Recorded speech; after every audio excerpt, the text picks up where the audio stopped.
Welcome back to True Vine Talks with Linda and Rachel. We're happy that you have decided to listen to us, and we hope that we can offer you some helpful tools in helping you live your best life and have good mental health. So, Rachel, what is good mental health?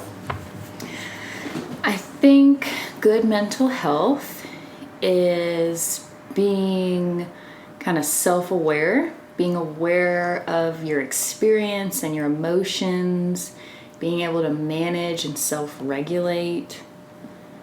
Yeah, definitely. So managing, what's happening for you internally, Yes. right?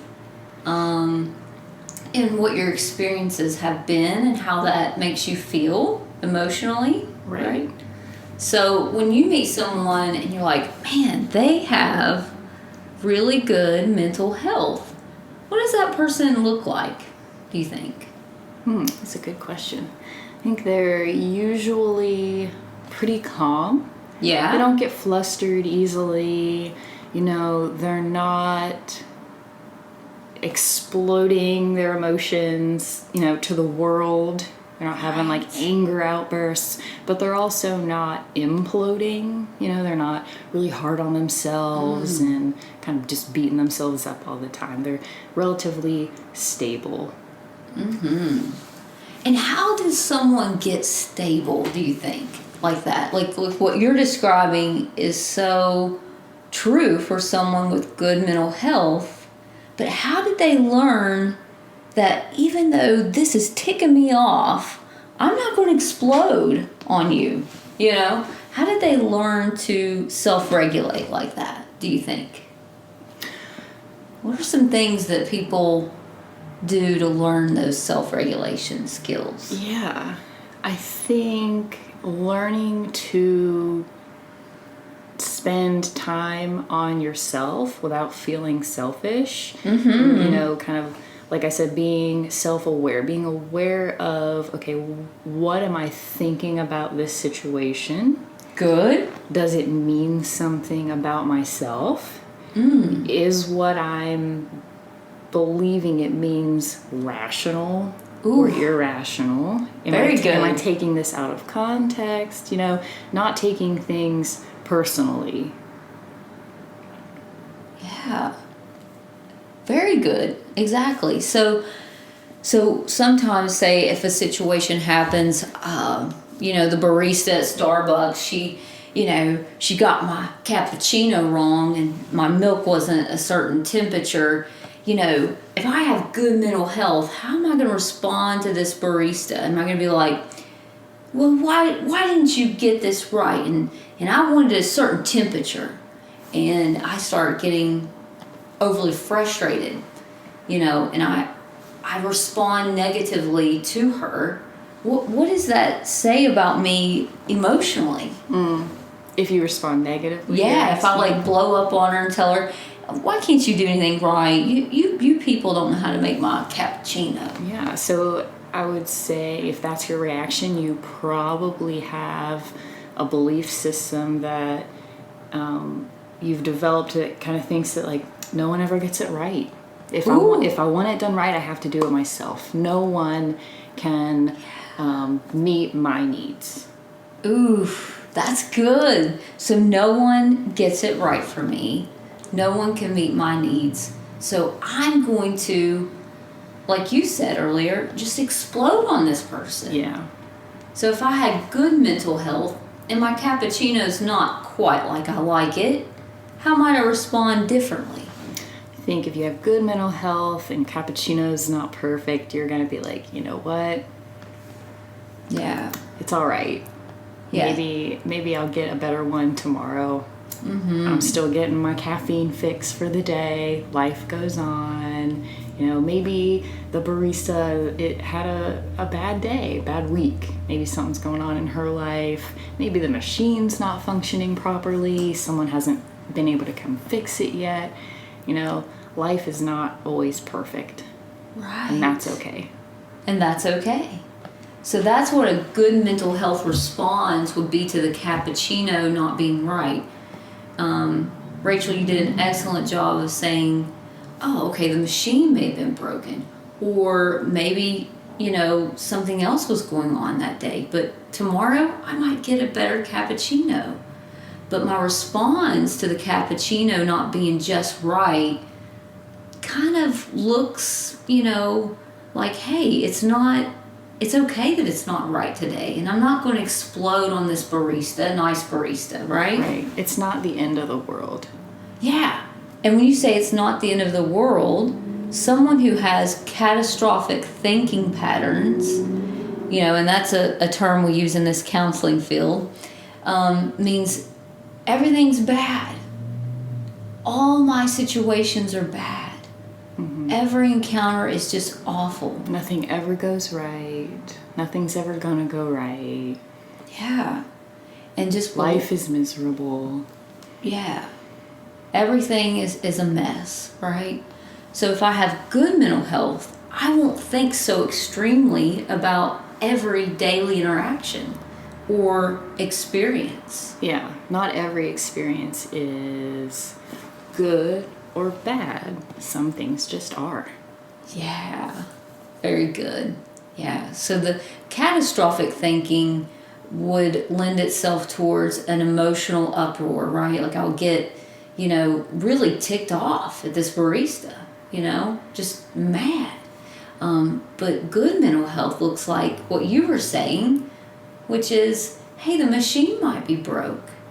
And tomorrow I might get a better cappuccino. And that's okay, I got my caffeine fix.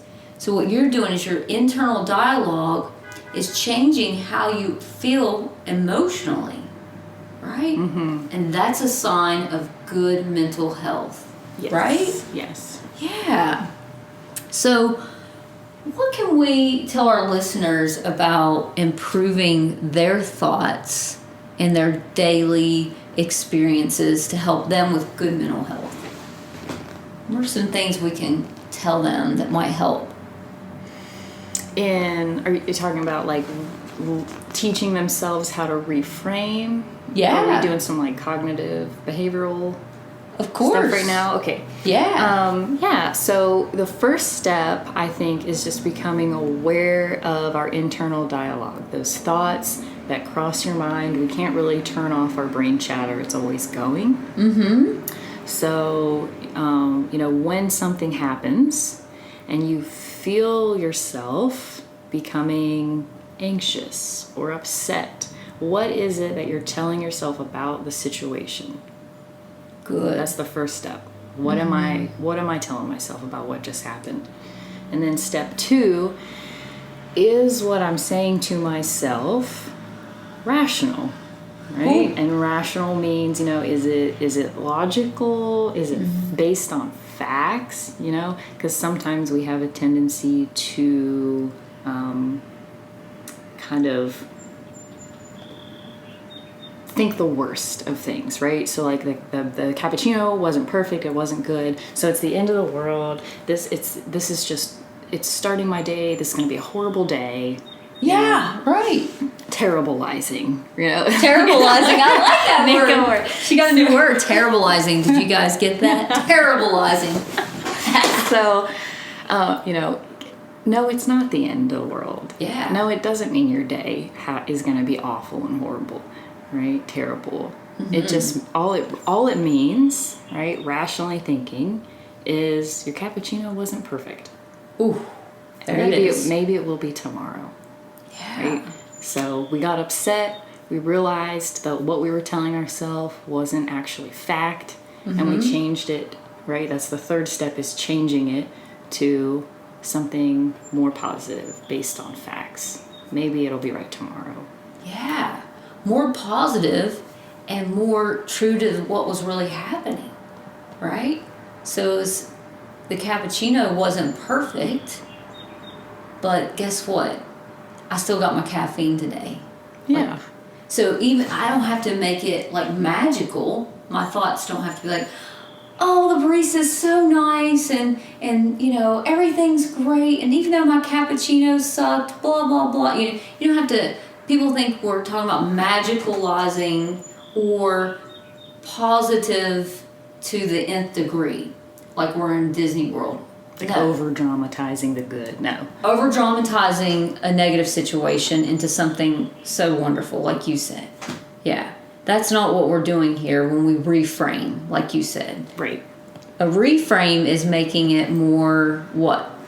Just what really happened. Yeah. You know, just in the moment. What are the facts? Right. And like you just said, my cappuccino wasn't perfect and the day is still okay. There's more good things to come today. Exactly. Yeah. So a reframe is stating the facts, like you said, and then being hopeful for a different outcome for your day. Yeah. Not getting stuck there. Yeah, that's a big one. Not ruminating on your bad experience at the coffee shop that morning for the hours later. Yeah. And what happens if someone gets stuck from that one initial situation throughout the day? It kind of drags that like negative mood and energy into the other aspects of their day, and then they kind of unintentionally create a bad day themselves by not letting go of moving on. Ooh, that's good. So by not letting go and moving on, every interaction with others and how they perceive the day affects their mood. Yeah. Is that it? Yeah. Like, okay, I'm gonna be frustrated and mad because my coffee wasn't right, and now I'm stuck in traffic, and now I have this pile of stuff to do on my desk that my boss just told me is due by the end of the day, and I wasn't expecting that. Yeah. So just a negative outlook for the rest of your day, and then you go home and you're just feeling like what? Just exhausted, just worn out. Because negative thinking patterns do what to our brain? I think they use a lot of energy. Yeah. Totally. Yeah. And, you know, if you're in a negative mindset, you're going to be more stressed. Yeah. So then your body is going to be creating more of the stress hormone cortisol. Good. Right? Yeah. And so that it can create a lot of problems in your body. Yeah. And how does cortisol affect the physical health exactly? Do you know? I am not super familiar. Do you want to explain that? Yeah, sure. I think cortisol, you know, you're releasing norepinephrine and epinephrine, which is the fight or flight drugs in the body. So when I start thinking everything's awful and I'm not looking forward to my day, I'm actually putting myself into fight or flight, releasing those hormones. And my body feels tense and my stomach hurts. And then by the end of the day, I feel almost sick. Yes. And I've read that that's because when we go into fight or flight, our body pumps the blood from our internal organ area to our limbs, like our arms and our legs, because we need to be ready to fight or flight, run. Yeah. So we need our energy to be in our arms and our legs. And so that's where that kind of nauseous, uncomfortable, sick feeling comes from, at least from what I've learned, is that there's now a lack of blood flow in our organs. Because we don't need to be using the bathroom. We don't need to be, Right? We need to be running and fighting. We don't have time for the other stuff. So At least that's what our brain thinks. Good. That's really good insight. So how I think could put my body into just exhaustion. Yeah. And that's the part of mental health that people aren't really aware of, is how those thinking patterns affect their whole physical health. Because when we're stressed or upset, our brain thinks that there is a saber-toothed tiger. Good. You know, ready to chase or attack us. It doesn't because that's what it was, kind of created to sense danger and figure out a way for us to maintain safety. So it doesn't understand that, oh, we're just stressed about work. Or the cappuccino. Or our relationship, isn't going perfectly. We're having problems. It doesn't know that we're safe but stressed. It just senses danger. Very good insight. Yeah. So what do we want to tell our listeners to do when their cappuccino isn't just right? And that was just an example we used, of course. Yeah.